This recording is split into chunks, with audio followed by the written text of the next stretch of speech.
Hello, my name is Bora Pavicevic and this is Bora. Today we are talking with a friend of mine, Svebor Kranz. Hi Svebor. Svebor is a filmmaker and we are going to see today one of his films called Net.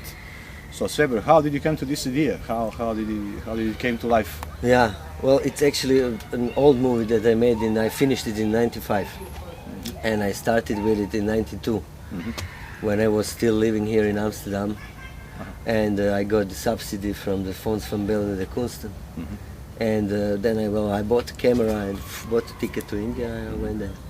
At that time, you were war correspondent from Bosnia, working for BBC. Yeah, so at the same time I started to do that job as well. Yeah. So you were traveling between India and Bosnia. Yeah, quite opposite. Yeah, complete opposite. Yeah. Tell me, how did you come to the idea to make this film? Well, basically, first time when I was in India, then in '92. I just wanted to make some kind of a movie about whatever I see. But then I got really into. I was living together with the Buddhist monks, and I went into this making of the mandala with the sand. You will see it in the movie. So it's actually this whole process of the monks and how they live and how they do it. Really filmed from inside. I was there with them. Are you monk yourself? No. But they accepted you. How did they? They accepted me. Yeah, they actually accepted me completely because I was very young. I was alone, and I was obviously of no harm. I just wanted to see everything, and be there. And they were really nice to me. Yeah. This next weekend, Dalai Lama is coming to The Hague. Yes. So this is movie in a way about also Dalai Lama, or? It is also about Dalai Lama. There is a piece of an interview with the Dalai Lama that I have managed to acquire. You made a film about Dalai Lama, in fact. 1994. How was that? How did you get the permission to shoot? Because we tried to get the permission, but it's impossible. Yeah, but that was in 1994, and it was in Dharamsala in North India. So there is a big difference between security and paranoia about the whole thing here and there. There, His Holiness is at home. I see. So it's much more easy. At least it was. Yeah, I see. Yeah, now when he comes, we've seen the material from New York when he was there. It's security agents, CIA, FBI. It's the celebrity thing. And in India, it's totally different because he's there. Well, he's also celebrity there, of course, but at least there, he's always most of the time. So there is no such rush to see him because people are there all the time. Tell me about your experience in Bosnia, if you want to talk about it. How did you come to work there? I was living here, and the war started, and I just couldn't. I didn't know what to do. I didn't want to fight because I don't want to fight with guns. And then I said, friends of mine started to work there as a cameraman and anything, drivers for which area for of agencies, Bosnia? for BBC, for ZDF. So that's why I came back, and I started to work with them. First as a translator, interpreter, and then as a cameraman, producer. It's called basically. It's the news. That's how I got into the news business. You work for BBC? For Reuters. For Reuters. Yeah. So, but did you have assignments, or you were just free to? Yeah, freelance. Freelance. So what did you do basically? Freelance as a Reuters. Yeah. So you go there with the team, you and your friend. Basically, it's three of you at least. Two people in the car, and somebody with the communications. Yeah. And you go and you shoot something. You come back. You edit it. You send it. Satellite. It's gone. So what did you? Were you in danger there? When you accept to do such a job, you are in danger. On the other hand, there is always, I think at least, there is always one thin line, that you do not have to cross. You know exactly that if you go there, it might be really dangerous. You know? And sometimes it's 200 meters, or 300 meters difference. Did you see some shootings, like killing? Yeah, sure, that's part of the job. Yeah. Let's not talk about that. No, no. So you're now living in Croatia? No, I'm now actually living for last year, and a little bit I'm living in Amsterdam. You're here in Amsterdam. Yeah, yeah.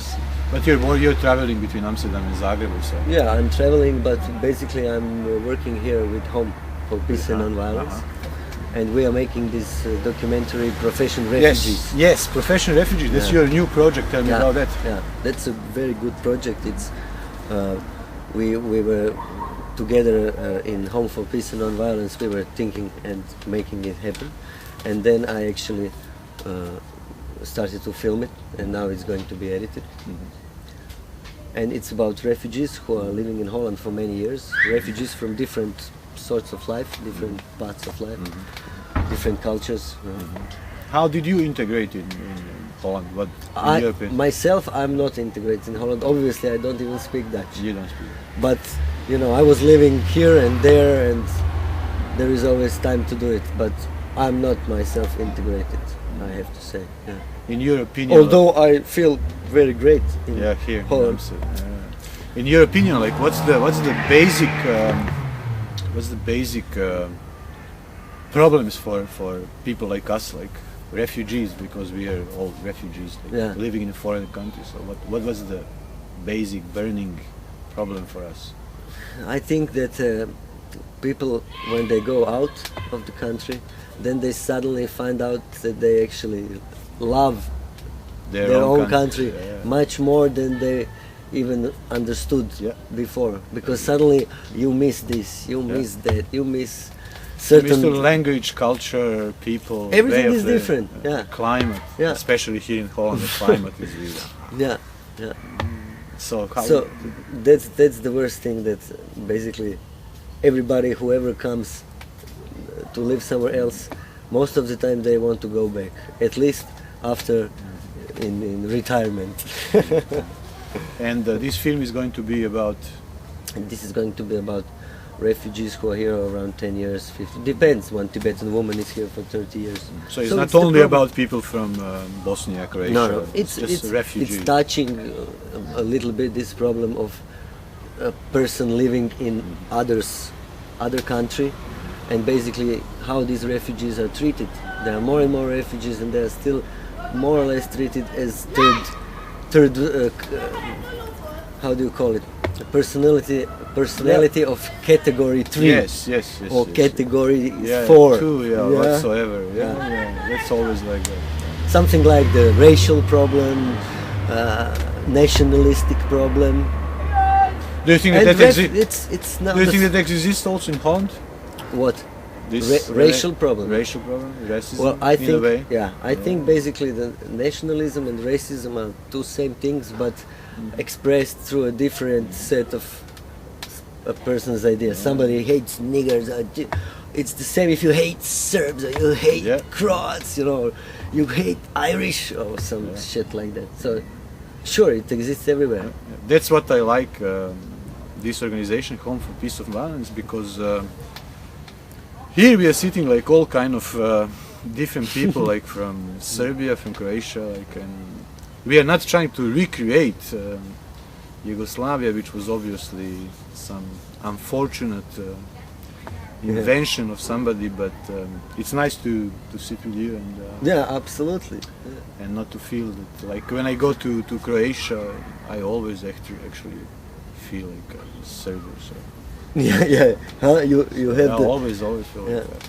That's why I left Serbia in '91, because I wanted to see how is Croatia like. So the first time when I came, when Croatia declared independence, like I saw that's a totally different picture than what people are seeing in Serbia, and I guess vice versa, like so. So professional refugees. We are professional refugees. So this was Svebor Kranz, and I hope that you will enjoy his movie. Tot volgende keer. Bye. Ciao.